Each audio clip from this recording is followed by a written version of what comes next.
guys, it's Rochelle and welcome back to my channel. So I'm back with another video for you guys, and today I'm going to show you guys how I made this wig from start to finish. This is a Tiffany blue bob wig. It is bob season, so that's what I'm doing for you guys today. If you want to see how I made this wig from start to finish, then please continue to watch. Alright, so let's make this wig. You're gonna need some hair, and I'm using Julie's hair. It's my first time using their hair, so make sure you check out any reviews on the hair. This is their 613 hair, and I'm using a frontal, and I'm gonna be using some bundles.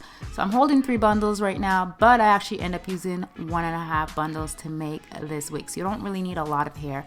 Now I'm gonna be using this wig canvas head. This is what I use to make all of my wigs, and this is my wig stand. I got it from Amazon. It's a GEX brand. I'll link everything in the description bar down below. And to make my wigs, I use a dome mesh cap. You can also buy these in bulk on Amazon, or you can just buy them at the local beauty supply store. I usually get them in bulks because I make a lot of wigs. Alright, so I'm gonna go ahead and put that mesh cap onto that wig head, and this is the absolute wrong way how to put it on. Do not do that. Do it more like this. So you want to make sure that you put it on properly first, and you also want to make sure that you measure it. So I don't really measure mine anymore because I know my measurement, but just to show you guys, so from the front to the back of my head it's 14 inches, and at the side, ear by ear, it's 12 inches. I had those markings on my wig cap because I tried my wig cap on before I actually make my wig sometimes, and just put little marks on where my ear is, and then I go ahead and attach the frontal to the wig cap. Now I'm using pins. You can use T-pins as well, but I feel like it's better to use these pins because sometimes the T-pin can rip your lace, and you do not want to rip your lace. Now I'm going to be using some blonde thread and some needle. The thread color is optional depending on what color wig you are going for.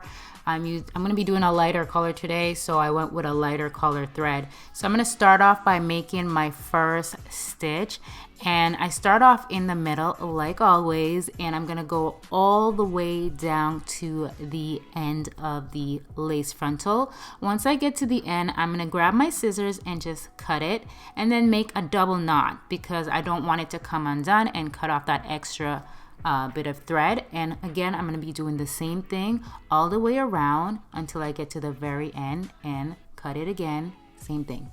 Oh my gosh, you guys, I completely forgot to mention this. This is a very important step that you cannot miss.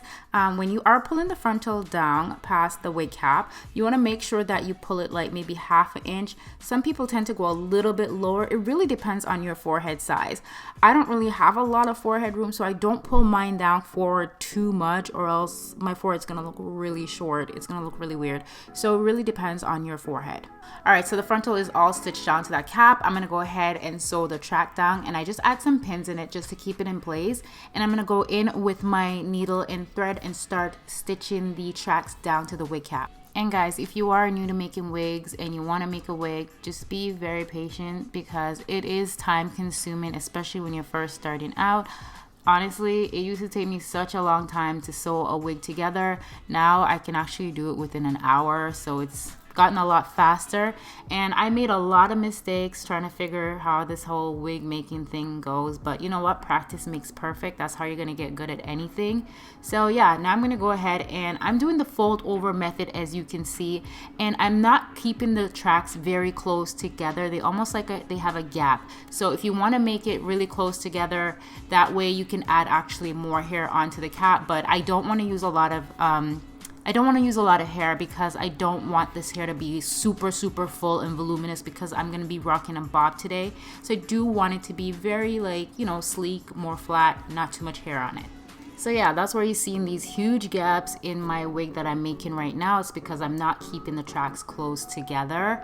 And I'm going to go ahead and continue to do the fold over method where I do not cut the tracks. So I'm just going to continue stitching it. It's very repetitive. Everything is the same. Once I get closer to the top, then I'm going to go ahead and cut that track off because I won't be doing the fold over method anymore.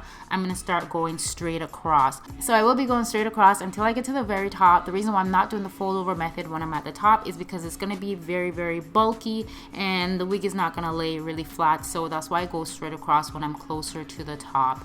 And the wig is pretty much completed. We are down to our last track.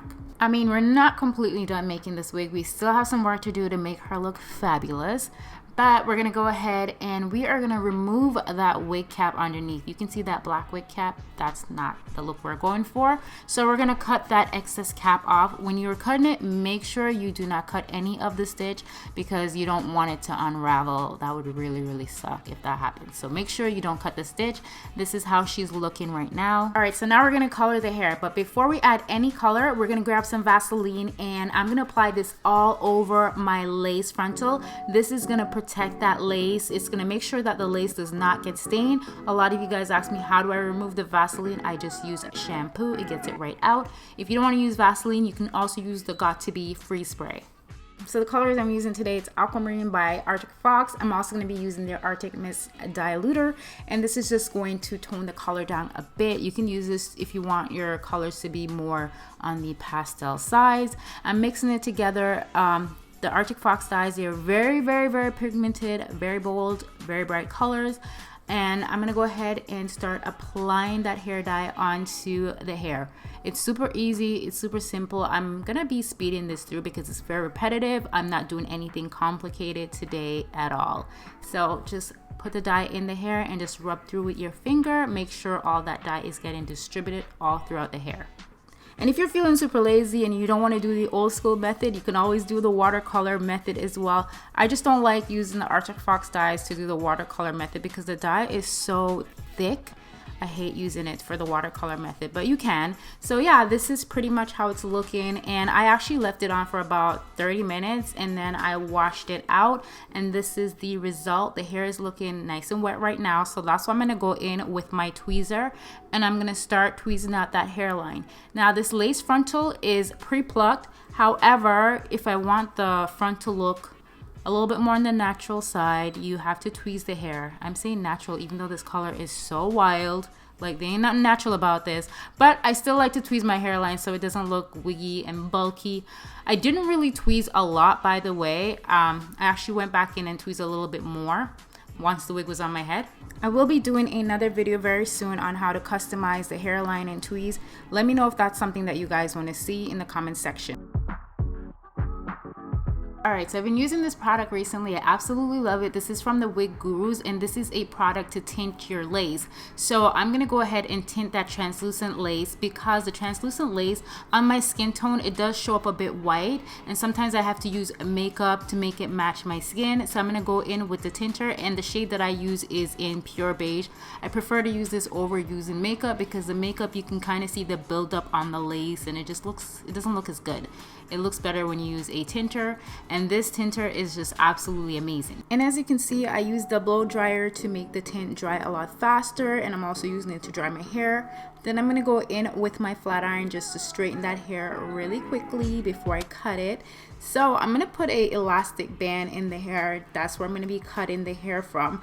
Listen, I am no expert when it comes to cutting, okay? So don't judge me. So I'm gonna go in with my scissors and start chopping away. And it's looking very choppy, I know, but we're gonna fix that. So the hair length was originally 14 inches. I really didn't know what style wig I was gonna make. If I knew I was gonna go with something shorter, I would have gotten it in 12 inches and then cut it because that's the shortest length they carry from Julia's hair when it comes to the 613 hair.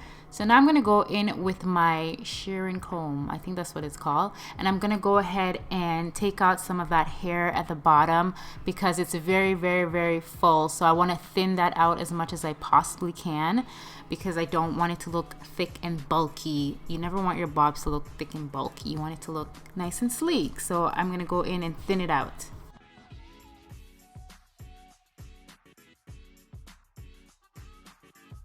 Alright, so I'm done thinning out the hair. I'm liking how she's looking. However, I'm going to go in with a electric shaver. Yes, she's getting fancy. I'm using an electric shaver, guys. I have no idea what I'm doing, by the way. This is my first time using this. And I'm going to go in trying to make that cut a little bit neater in the back so it's not really choppy. And that's pretty much all I do with it. Then I'm going to go in with my flat iron and start styling the hair. I'm literally just straightening. That's all. Alright, so the wig is completed. I'm going to go ahead and apply that wig onto my head. The glue that I use is Ghost Bond glue. I will link everything I use in the description bar down below. I do have a video on application as well, very detailed. So if you guys want to check that out, it will be in the description bar down below. So yeah, this is the completed look. I really hope you guys enjoyed this video. I really hope it was helpful to you.